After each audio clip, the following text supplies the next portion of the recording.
한민도 말씀과 동행하는 동행묵상입니다. 25년 9월 18일 목요일이고요. 역대하 4장 1절에서 22절 솔로몬의 동역자 후람이라는 제목입니다.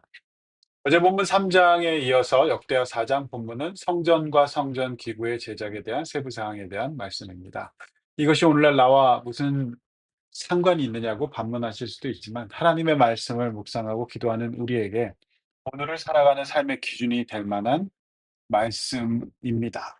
인내하시고 어려운 말씀, 와닿지 않는 말씀일지라도 기도하시면서 왜 이 말씀을 주셨을까 이해하고 깨달을 수 있도록 성령의 도우심을 구하시고 묵상하셔야 됩니다.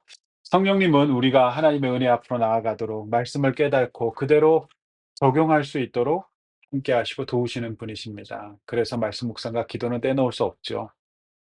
우리 하나님의 역사는 늘 함께 하십니다. 그러므로 꼭 기도하시고 성령의 도우심을 구하시고 오늘 이 말씀이 나에게 주시는 하나님의 메시지를 들을 수 있도록 꼭 기도하시고 묵상하시기를 바랍니다.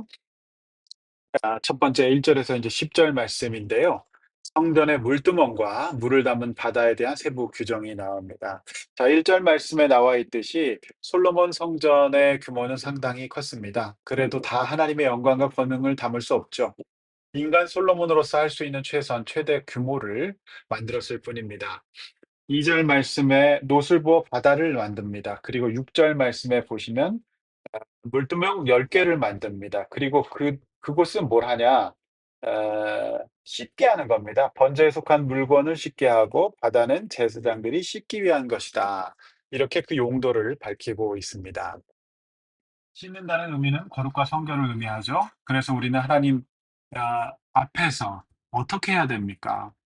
성전에는 이처럼 제물과 제사장의 거룩을 확보하기 위한 바다와 물두멍이 있었던 것이죠. 지금 씻는다는 의미는 당연히 회개를 의미합니다. 무엇으로 씻어야 됩니까? 예수 그리스도의 십자가 보혈 앞으로 나가야 되는 것이죠. 그래서 우리 주님의 십자가 피로 내 죄를 씻음 받는 것입니다.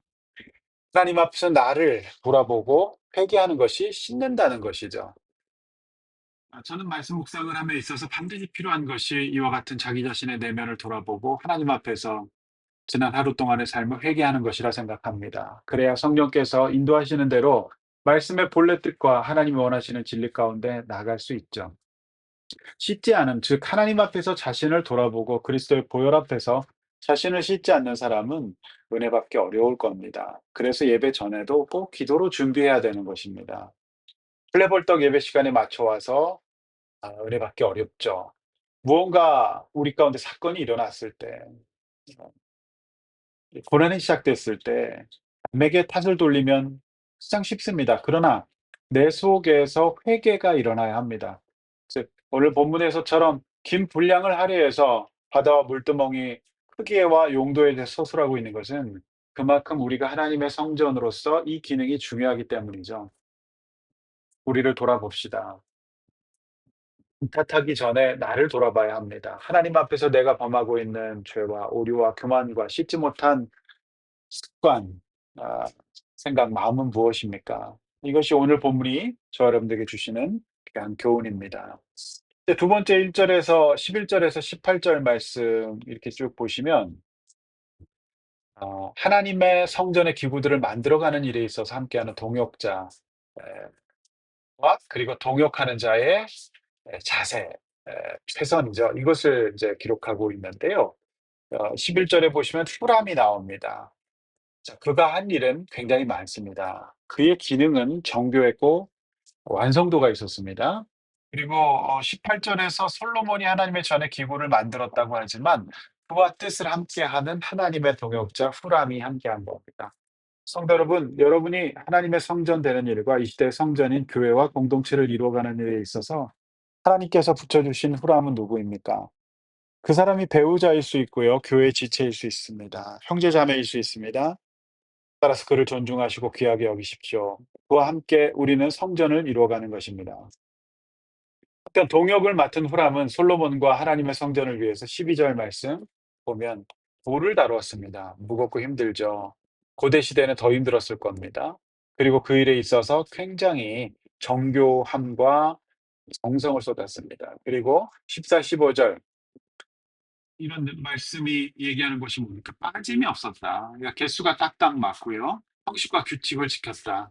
그러니까 후람의 성전 공사에 있어서 부실이나 적당함은 없었습니다. 날림 공사 없었던 겁니다. 16절 각종 금속도 다루었습니다.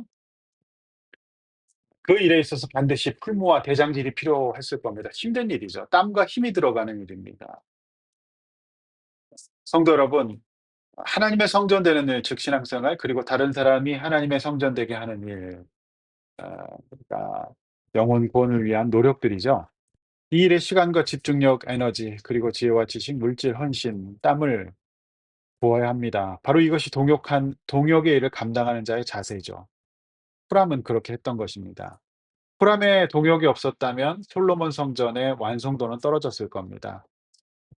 성도 여러분, 나는 어떤 자세로 동역하고 있습니까? 만약 하나님께서 이런 동역자를 나에게 붙여주셨다면 그것은 참으로 복된 일입니다. 가장 큰 복은 나의 배우자가 이런 역할을 해준다면 복 중에 복일 것이죠. 저와 같은 목사에게는 함께하는 리더들이 이런 역할을 해준다면 참으로 복된 목회자일 것입니다. 놀라운 것은 이 과정에서 후람의 동역을 성경, 즉 하나님께서 기억하고 복 주신다는 사실입니다. 저도 목사로서 성도님들이 한 영혼의 구원과 성전됨의 일을 위해서 후람과 같이 헌신하시는 모습을 발견하게 될 때 참으로 감사하고 감동스럽습니다. 목회 용기와 힘이 거기서부터 나오는 것이죠. 아마도 오늘 본문의 솔로몬 왕도 그랬을 겁니다.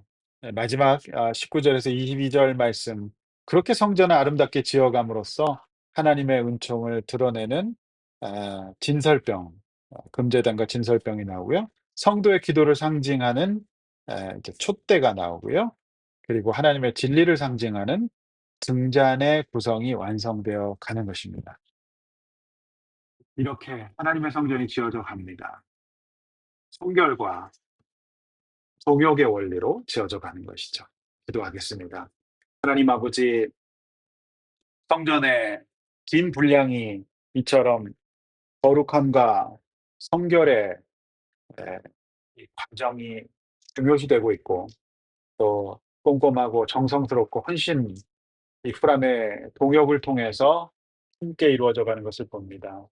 하나님, 나에게 붙여주신 후람과 같은 동역자를 소중히 여기고, 또 내가 맡은 동역을 후람처럼 최선을 다할 수 있도록, 손을 담을 수 있도록, 믿음을 담을 수 있도록 역사하여 주시옵소서. 하나님, 우리 가정과 교회, 우리 모든 개인이 이러한 아름다운 성전이 되어 갈 수 있도록 주여 도와 주시옵소서. 예수님의 이름으로 기도하옵나이다. 아멘.